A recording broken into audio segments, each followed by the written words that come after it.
everyone, and welcome back to Everyday Husband Quotes, the channel for marriage advice, marriage entertainment, and everything else marriage.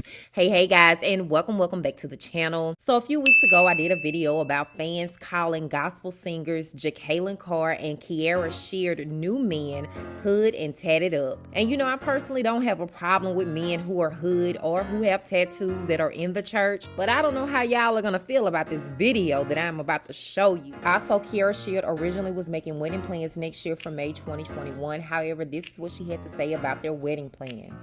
So we're actually trying to figure out some things. If we're going to keep the wedding in May 15th because the pandemic is going. So we were talking about that. I didn't think to record it then, but trying to figure out if we're going to keep it May 15th or just get married now and have a wedding later, because we just don't know if the pandemic will still be happening. And I don't want to wear masks during the wedding. So it's a thought, and I really want to have a clean, civilized, but fun turn up for my wedding. And I just want that day.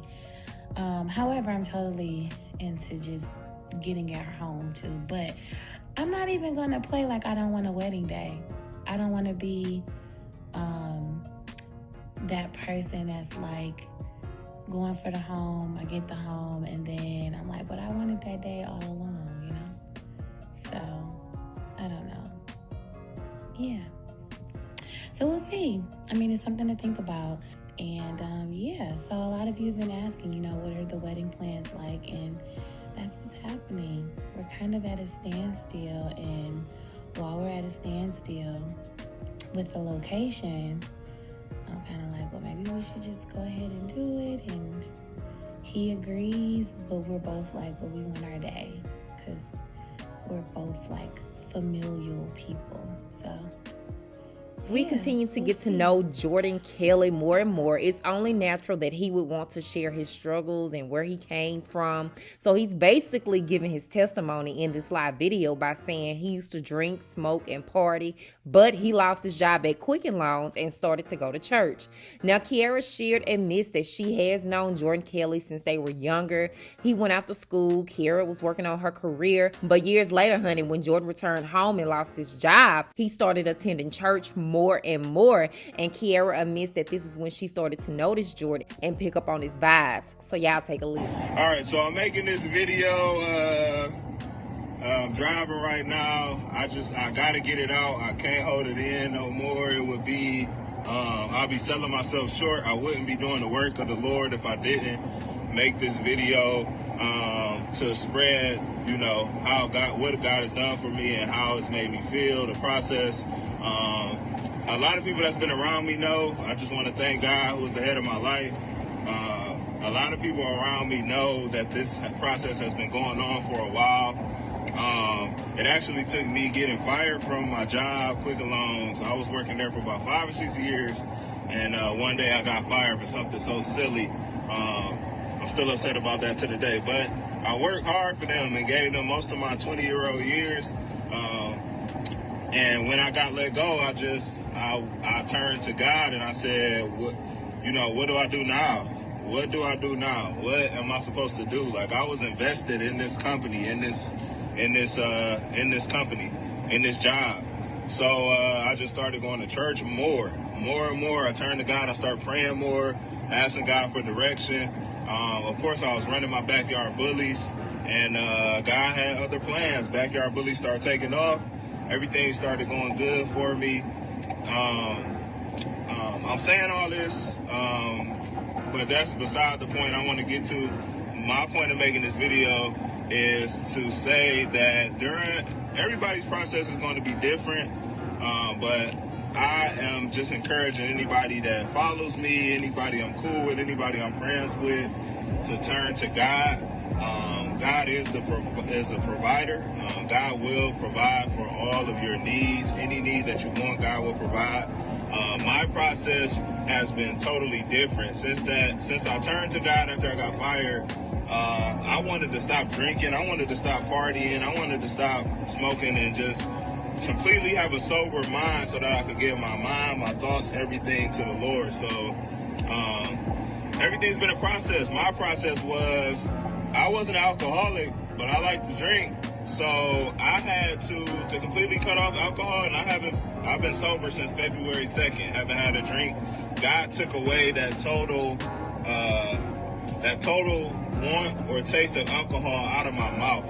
I used to smoke Black and Milds. God took that taste away from me completely. I get around Black and Milds and liquor, and I get uncomfortable.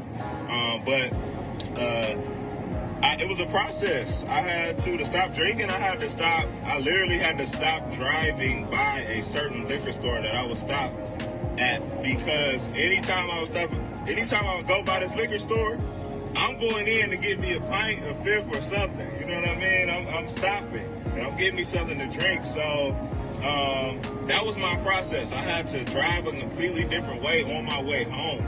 I could not go that same way. In order to change, you gotta get out of who you were. It's gotta be a complete mind change.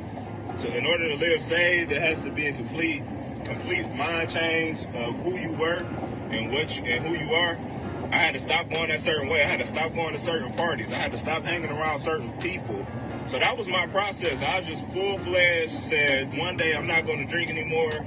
On March the 3rd, I told the Lord, if you take away this taste of alcohol, if you take away the nasty thoughts in my mind, the things that I think about, if you take away all of this, I will be forever thankful. I will live saved. I will give my life to you, Lord. Just take it away.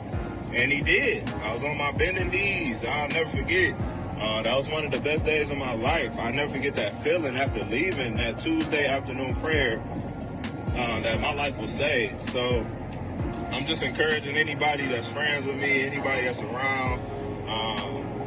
My process is still in process.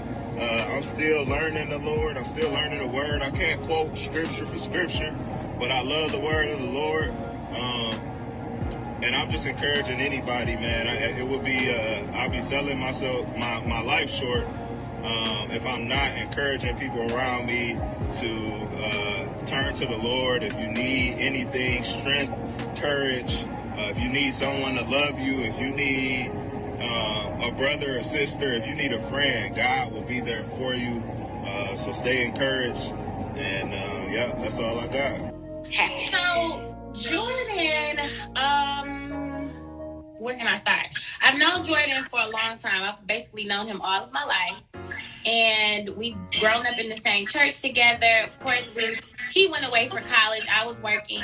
And I think how it all happened is he was coming to church faithfully. And I could tell it wasn't nobody telling him to come to church. I could tell he was determined to be successful on his spiritual journey. Jordan was at church. He was coming to church faithfully. And I asked my mom and my aunt first because I call his mother Aunt Dolly. That's how close our families were. And so I asked my mom and my Aunt Jackie, I was like, is Jordan dating? And so my mom was like, I think he's married. So I was like, oh, well, we can shut that down. Yeah, so, that's a no. Right. But I asked Auntie Jackie, and she was like, I said, Mama said he's married. Is that so? So we were just kind of joking. I said, he's so handsome. I didn't pay attention to him until now. And so randomly, I talked to his sister-in-law, and I was sitting with his sister-in-law in church. And she's another person that has been around since I was a kid. Make long story short, somehow we got on my secret crush, which was her brother-in-law, Jordan. Okay. And I told her, I said, I don't want you to tell her, but she told anyway. So now we're here, and it took a long time for him to say something to me, which made me mad. He actually didn't say nothing to me until 5 months later. But it was him and his commitment to the Lord and him like doing it on his own. Before, I've dealt with guys where it was me trying to convince them to give their life to Christ. Right. But this guy was handsome. He was committed to the church. He was going just as much as I was. He was in and out. I could tell he wasn't into mess. I could tell he was unimpressionable. And I think with my career, I see a lot of men who want to impress other people. So it never made me feel safe. Or them coming into my world, there was some like lack of security. So I knew that they wouldn't be safe to come in my world, because then I would wonder and stuff. But Jordan's security, I think, is what push me over the edge. He's not a fearful guy, but he's generous. He's kind. So I asked my questions, and we were very transparent and real upfront. And I liked how Jordan handled me. There was just the security and the safety that I had that I never had with him before. So I think that safety is something that I know I need to have when I go higher in what I'm doing now. Because I'll be gone. I don't want to be worried about what is he doing when I'm gone. You know what I'm saying? And I think that is what set him apart from everyone else. I could go on and on and on, but I know we have limited time.